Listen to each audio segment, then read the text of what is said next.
বাংলাদেশ জামায়াতে ইসলামী ১ নম্বর নরোত্তমপুর ইউনিয়নের ৪ নম্বর ওয়ার্ড কর্তৃক স্থানীয় মেম্বার প্রার্থী মোহাম্মদ আবদুল্লাহ সাহেবের সমর্থনে এক মতবিনিময় সভা অনুষ্ঠিত হয়েছে।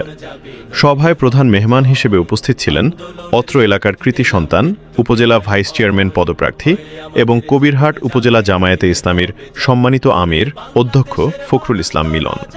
এছাড়াও উপস্থিত ছিলেন কবিরহাট উপজেলা জামায়াতে ইসলামীর সম্মানিত সেক্রেটারি জনাব মোহাম্মদ ইয়াসিন। সভায় আরও উপস্থিত ছিলেন ১ নম্বর নরোত্তমপুর ইউনিয়ন জামায়াতে ইসলামীর আমির ও চেয়ারম্যান পদপ্রার্থী জনাব মোহাম্মদ সোহরাব হোসেন ফরাজি, ইউনিয়ন সেক্রেটারি ও ৭ নম্বর ওয়ার্ডের মেম্বার প্রার্থী জনাব মোশাররফ হোসেন মঞ্জু, স্থানীয় নেতৃবৃন্দ, কর্মী সমর্থক এবং এলাকার গণ্যমান্য ব্যক্তিবর্গ।